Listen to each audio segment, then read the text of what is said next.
Kennst du das? Du willst dein Bein ganz durchstrecken, aber es fühlt sich an, als wäre ein praller Tennisball in deine Kniekehle eingeklemmt. Ein unangenehmer Druck, der bei jedem Schritt zunimmt und dich im Alltag massiv einschränkt? Viele Menschen, die unter Knieschmerzen leiden, beschreiben genau das. Es ist nicht nur der Schmerz im Gelenk selbst, sondern ein massiver Druck hinten, vor allem dann, wenn du das Bein ganz durchstrecken willst oder nach längerer Zeit Belastung. Heute zeige ich dir, warum diesen Druckgefühl eigentlich nur ein Warnsignal deines Knies ist und mit welchen 5 Übungen du den Druck lindern kannst. Und bleibt unbedingt bis zum Ende dran, denn ich verrate dir eine Sache, die du bei einer Baker-Zyste auf gar keinen Fall tun sollst, auch wenn der Impuls oft groß ist. Bevor wir in die Erklärung eintauchen, wenn du jemanden kennst, der sich auch mit Knieschmerzen quält, dann teile dieses Video direkt mit ihm. Gemeinsam bringen wir wieder mehr Bewegung im Alltag. Und jetzt schauen wir uns an, was in deiner Kniekehle eigentlich passiert. Ein Baker-Zyste, auch eine Kniekehle-Zyste genannt, ist keine echte neue Krankheit, sondern meistens ein Zeichen dafür, dass im Knie selbst etwas nicht ganz rund läuft. Ein Baker-Zyste ist im Grunde eine Ausstülpung in der Kniekehle. Genau genommen im Bereich eines Schleimbeutels zwischen den Wadelmuskeln und einem Sehnenansatz. Dort ist die Kapsel anatomisch bedingt etwas dünner. Wenn im Inneren des Gelenks Reizungen auftreten, zum Beispiel durch eine Arthrose oder eine Meniskusläsion, produziert dein Körper vermehrt Gelenkflüssigkeit. Zu viele Flüssigkeit bedeutet mehr Druck im Gelenk. Und jetzt kommt das Spannende. Bei etwa 30-50% der Menschen gibt es eine direkte Verbindung zwischen den Gelenken-Innenraum und diesem Schleimbeutel in der Kniekehle. Durch einen sogenannten Ventileffekt fließt die überflüssige Flüssigkeit bei Bewegung in den Schleimbeutel, kann aber oft nicht mehr leicht zurückfließen. Dieses Ventil verhält sich wie eine Einbahnstraße. Beim Beugen öffnet es sich, die Flüssigkeit fließt hinein. Beim Strecken schließt es sich durch die Spannung der Muskel. Das Problem, die Flüssigkeit bleibt dann hinten gefangen und erzeugt dann diesen Druck, den man so kennt. Deshalb sind die Beschwerden oft stärker beim Kniestrecken, weil die Muskeln aktiv werden, bei längerer Zeit stehen, weil die Muskeln gedehnt sind, beim Treppensteigen oder beim sportlicher Belastung. Die Zyste ist also ein Überlaufventil für dein Knieproblem. Das bedeutet, wir müssen nicht die Baker-Zyste bekämpfen, sondern die Ursache, also die vermehrte Flüssigkeit und die Beweglichkeit deines Knies verbessern. Denn die Forschung zeigt, dass wenn man einen Knieerguss hat, also vermehrte Flüssigkeit im Gelenk, dann funktioniert dein Knie auch anders. Das Knie wird oft weniger gestreckt. Die Hüfte und Knie bleiben stärker in einer Beugungsposition, der Quadrizeps arbeitet schlechter und die Hamstrings, die übernehmen mehr Arbeit. Und die Kniestreckkraft nimmt ab. Das Ziel der Übungen ist also, den Quadrizeps wieder aktivieren, eine sichere Kniestreckung zu gewährleisten und der Gelenkdruck reduzieren. Bewegung ohne Reizung. Und dafür sind diese 5 Übungen besonders sinnvoll. Also, wir haben gelernt, dass wenn Flüssigkeit im Knie ist, dein Quadrizeps weniger arbeitet. Und genau den wollen wir stärken und vor allem in der endgradigen Streckung. Das heißt, genau in den letzten 30 Grad der Streckung. Da übernimmt dein Quadrizeps besonders viel Arbeit. Nimm dir eine Rolle oder ein paar Kissen, platzieren die genau in deine Kniekehle. Du kannst auch aufrecht sitzen oder dich komplett hinlegen. Und von dieser Position aus wirst du als erstes die Zehe zu dir ranziehen, Füße hochheben Nur durch diese Grundspannung Aufbau spürst du schon automatisch, dass deine Muskeln von der Oberschenkel etwas aktiviert werden. Füße zu dir herangezogen und dann streckst du deine Knie. Streck sie komplett durch und halte sie oben für 20 bis 30 Sekunden. Versuche dabei zu achten, dass du das Knie komplett durchgestreckt hast. Deine Knie sind zu dir gezogen und im besten Fall hast du auch noch ein paar Gewichtsmanschetten, damit die Übung etwas anspruchsvoller wird. Bleib in dieser Streckung 20 bis 30 Sekunden, leg dann die Knie kurz ein bisschen ab, tipp auf den Boden 5 Sekunden und geh dann wieder in die volle Streckung. Halte dein Knie durchgestreckt, Füße zu dir herangezogen, spür die Aktivierung von deinem Oberschenkelmuskel und bleib erneut 20 bis 30 Sekunden in der Position. Und im besten Fall wiederholst du diese Übung dann mindestens 5-mal. Ziel wäre, dass mit der Progression der Übung, mit dem Training, dass du dann einen Bereich erreichst, wo du 10 Wiederholungen für jeweils 30 Sekunden mit voll durchgestreckten Knie, Zehe zu dir herangezogen, dass du das halten kannst. Du wirst spüren, deine Oberschenkelmuskeln werden deutlich stärken und du kannst dein Knie danach auch deutlich besser strecken. Viele Patienten halten dann das Knie viel zu steif, weil durch die Spannung in der Kniekehle von der Baker-Zystung auch Schmerzen verursacht werden. Diese Steifigkeit sorgt dafür, dass die Gelenkflüssigkeit schlechter abfließen kann, auch die Muskelaktivität wird schlechter und die Ernährung von Knorpel und auch Weichteile wird dadurch verschlechtert. Diese sanfte Beug- und Streckübung hilft deutlich dabei, diese Flüssigkeit besser abzupumpen, aber auch die Beweglichkeit vom Knie zu verbessern. Dafür solltest du dich hinsetzen an einer Wand und wichtig dabei ist als erstes, dass dein Becken ganz so weit wie möglich an der Wand ran ist. Dann schnappst du dir ein Handtuch und platzierst jetzt deinen Fuß von der Seite, die du trainieren willst. Du beginnst die Übung mit dem Knie etwas gebeugt und streckst jetzt das Knie so weit wie du kannst. Ziel wäre, dass du das Knie überstreckst. Das Handtuch ziehst du noch ein kleines bisschen zu dir ran, dass das Knie komplett in die Streckung reinkommt. Und dann mit Hilfe von das Handtuch beugst du das Knie wieder so weit wie du kannst. Drück gegen das Handtuch, versuche das Bein komplett zu strecken. Dein Po oder das Becken darf nicht von der Wand wegkommen. Zehe werden zu dir herangezogen. Und dann mit dem Handtuch ziehst du das Bein wieder rein, bis du sie komplett gebeugt hast oder so weit wie möglich. Und das wiederholst du jetzt 15 Mal. Einmal komplett in die Streckung rein, Ferse heben, Unterschenkel vom Boden hoch, im besten Fall, und dann wieder zu dir ranbeugen. Das, was es geht. Mit dem Handtuch hilfst du dein Knie komplett in die Beugung zu gehen, hältst dagegen, damit du eine Aktivierung von der Muskulatur hast und letztendlich mit dem Zug vorne an dem Fuß sorgst du dafür, dass du eine schöne Dehnung hinten in der Kniekehle erreichen kannst. Zieh zu dir ran, die Zehe und dann beug das Knie wieder so weit wie du kannst. 2 Serien von mindestens 15 Wiederholungen sollst du dann durchführen können. Aber um wirklich ein Baker-Zyste zu behandeln, musst du ja die Grunderkrankung behandeln. Und um Schmerzen im Knie zu reduzieren, brauchst du starken Muskel. Deshalb ist es weniger produktiv, nur zu dehnen. Du musst die Muskulatur auch stärken. Und dafür ist dann diese nächste Übung. Es geht darum, dass du die hinteren Oberschenkel, also den Hamstrings und auch den Gesäßmuskel aktivierst. Dafür wieder an der Wand.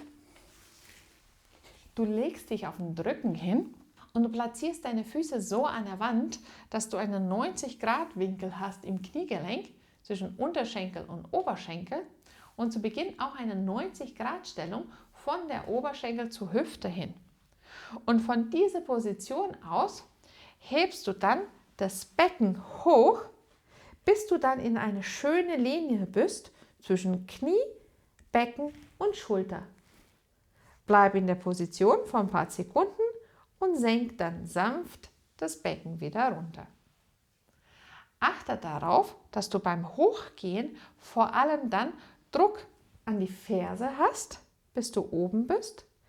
Kneife deinen Gesäßmuskel bewusst zusammen. Spann deinen Po-Muskel an. Die sind extrem wichtig für dein Knie.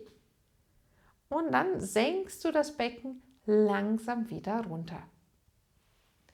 Diese Übung solltest du dann für mindestens 12 Wiederholungen durchführen.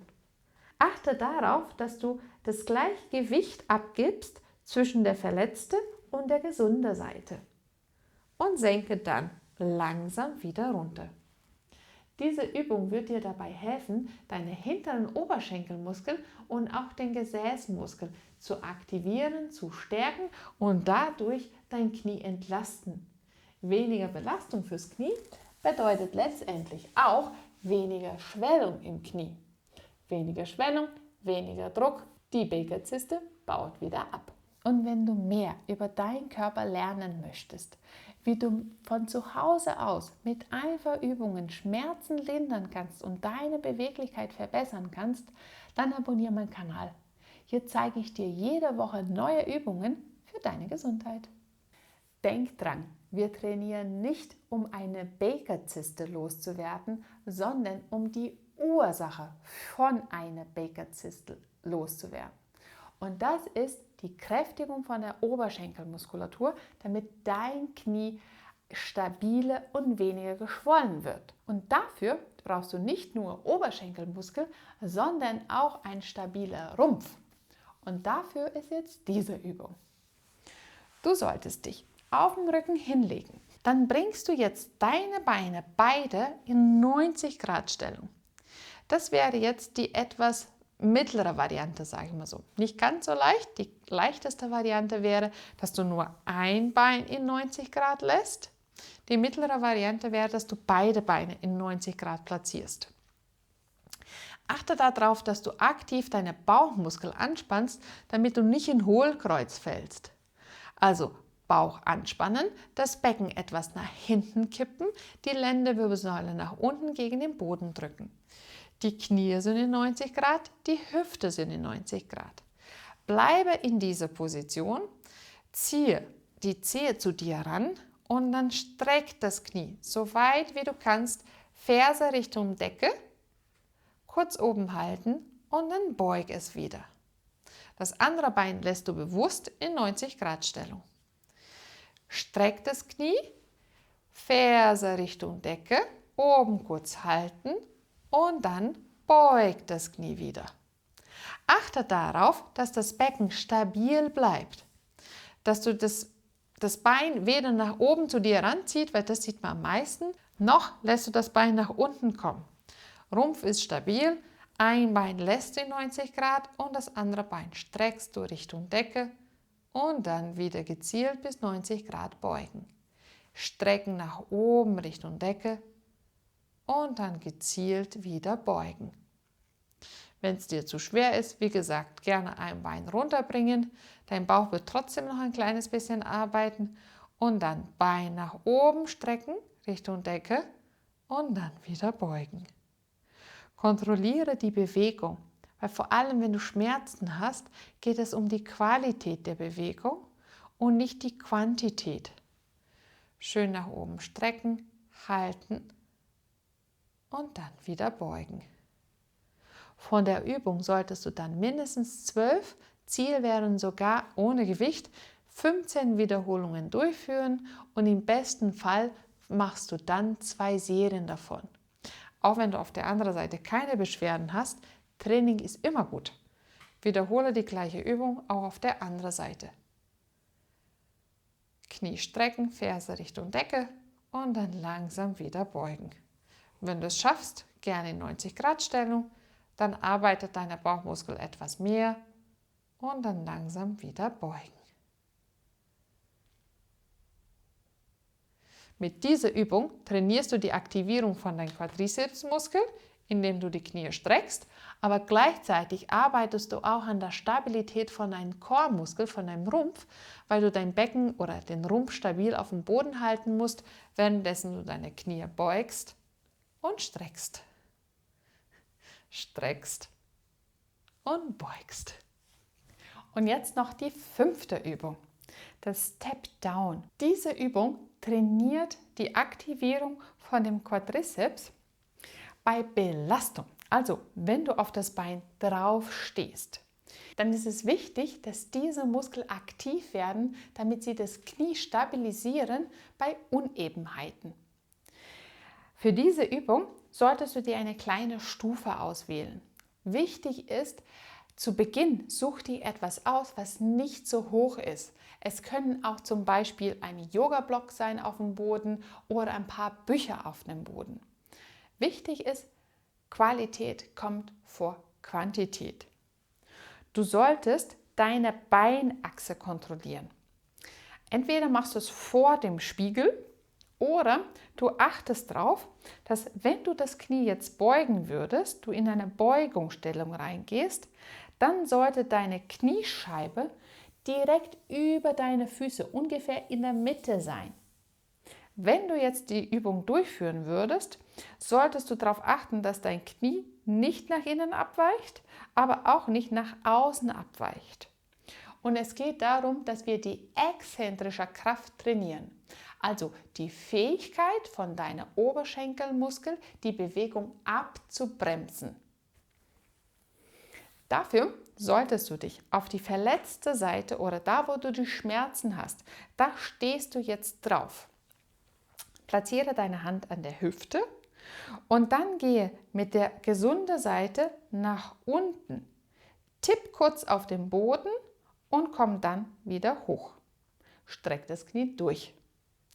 Gehe ganz langsam mit der verletzten Seite, und das ist wichtig, ganz langsam runter, nicht abgeben das Gewicht, sondern nur auf den Boden tippen und dann wieder nach oben, bis du das Knie gestreckt hast. Je höher die Stufe, desto herausfordernd ist auch die Übung. Vor allem hier kommt auf das Tempo an.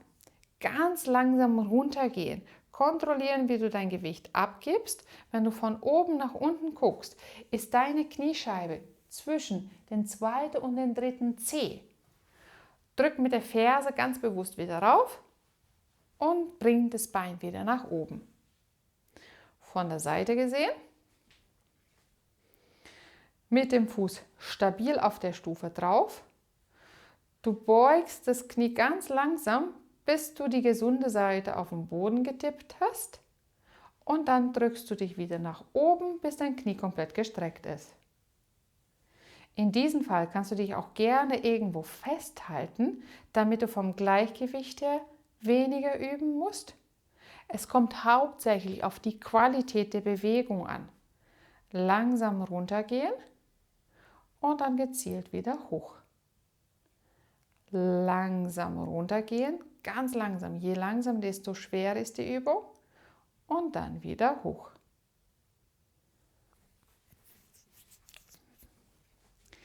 Bei dieser Übung kannst du dann die Schwierigkeiten kontrollieren, indem du die Übung einfach langsamer durchführen kannst oder die Stufe etwas höher oder niedriger machen kannst.